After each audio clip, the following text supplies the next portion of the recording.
Hi everybody and welcome to Warmup Wednesday. I'm Christine Thomas O'Mealy and today I want to talk about the idea of how to stop singing. We're taught how to start singing, breathe. We're taught how to control the airflow and continue singing. But how do we stop singing other than just shutting our mouths? Well, I like to say that there are 4 ways to do this. 3 are wrong and 1 is right. So wrong way number 1 would be just to shut your mouth. So if you're singing,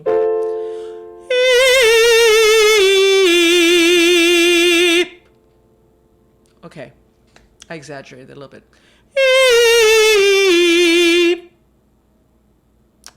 There's still a P. And unless I'm singing sleep or deep or keep or weep, there's no need for that. So if I'm singing you and I shut my mouth, well, I'm putting a consonant there that doesn't belong there. It's not particularly graceful. And also if I have to sing again, you,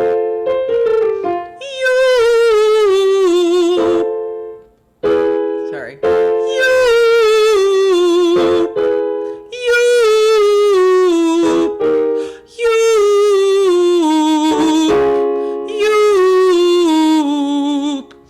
so that's not going to work. Okay, wrong way number 2 has basically a 2A and 2B. This is, I'm going to let all the air out before I breathe again. And somebody once told me when I asked him, how do you stop singing? And how do you cut off, for lack of a better term? And he said, oh, I blow all the air out so that I can start fresh. And I went, why? And he said, well, it's the bad air. So when you go for a road trip and you know you're going to need a full tank of gas to get to your destination, do you pump out the nasty quarter tank that you have there because that's bad gas? And he goes, no, I top off the tank. That's what you got to do, top off the tank. So, but this is what happens if you, and like I said, there's kind of 2 ways to exhale. One is to just kind of sigh.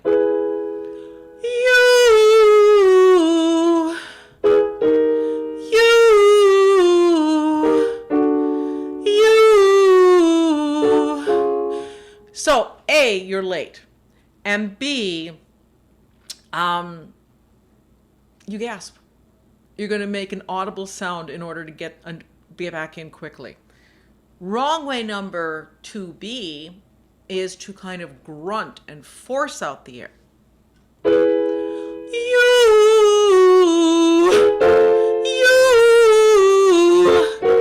Now, you can hear that little that's happening at the end of that sound. That's not good for you. This is called subglottal pressure. It's a little push from below, and it's ultimately not good for your larynx. I once heard a girl in an opera who did that, and she was singing, and everything was, and I'll only do this once because it doesn't feel good. Notice, not only is there a little grunt at the sound, which sounds kind of pressed and pushed, it also kind of goes sharp. Because you're pulling your belly in, and so you're a little sharp, sounds a little driven, and it's not good for you. So, and if I go,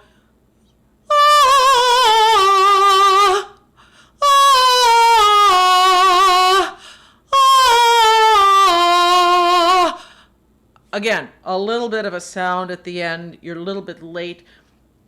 I was once in a chorus where the conductor, if he were to be pictured in an illustrated slang dictionary, his face would be directly across the term mean as a snake. And when I was in that chorus, I was still kind of figuring out how to do this because no one ever taught me how to stop singing. And I was singing, we were singing, and he cut us off, and I think I was probably doing a little ee, and he was like, who's doing that? And I went, and this is how I developed wrong way number 3, which was my old habit. You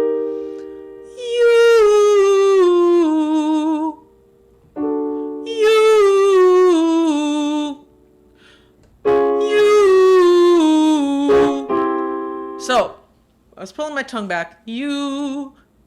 Can't do it right. I'm doing it wrong. Doing it right now. You. So I'm kind of pulling my tongue back in order to use my larynx to kind of shut the sound off as a valve.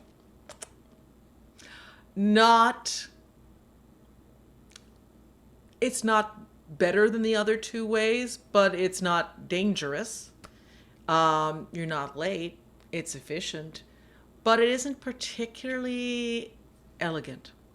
So what I'm looking for is how to stop the sound in a way that is organic, a way that is efficient, and a way that is attractive.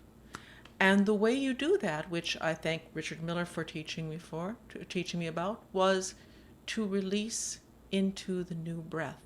In other words, just like you start singing by breathing, you stop singing by breathing. So if I'm going to go E, E, E, I'm breathing after each one. E, E, E, E, E, E, E, E. Yes, I don't need to breathe there. I don't need to go E. Yeah, I can really go E, E. I am breathing. E, E, E. I really don't have to breathe, take a full breath.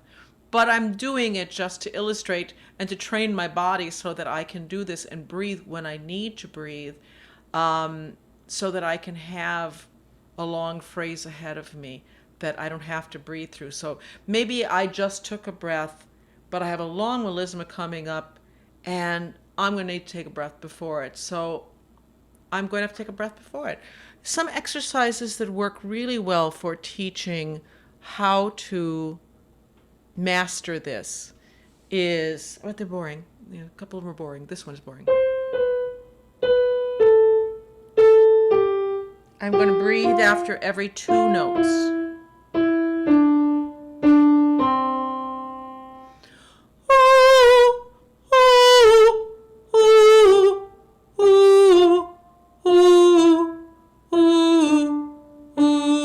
Notice how quiet that was.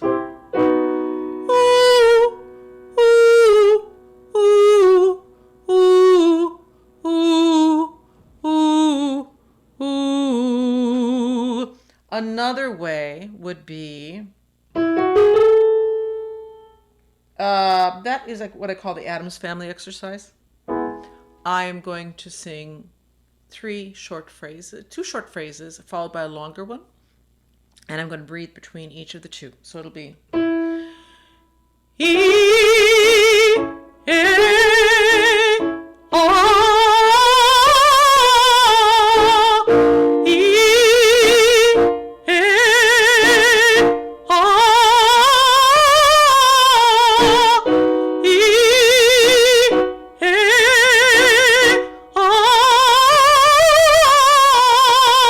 so that's both a phonation release exercise, and it's also an exercise to work on managing the breath so that I have a longer phrase at the end.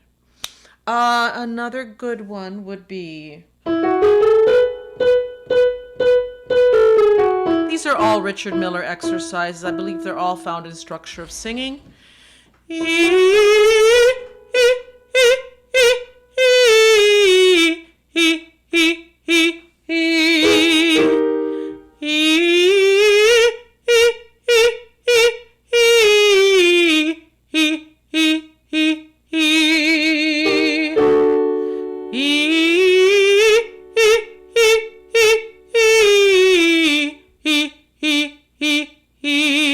If I want to make this more of a breath management exercise, I can do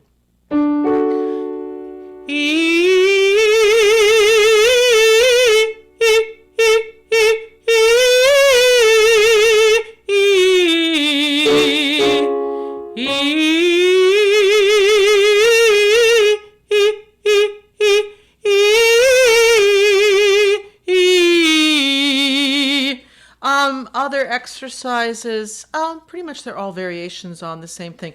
Doing the I don't know exercise, which I did in the Leonard Bernstein week.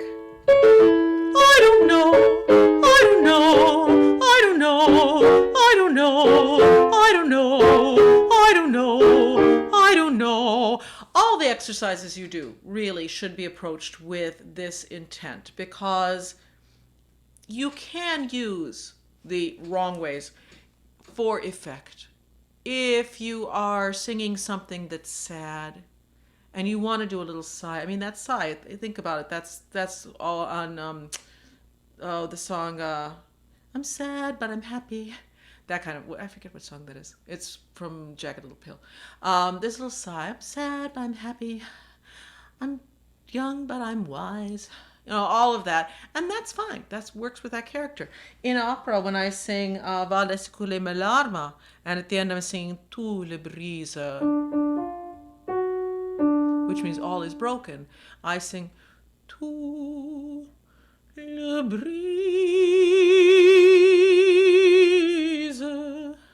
And I kind of sigh at the end because all is broken.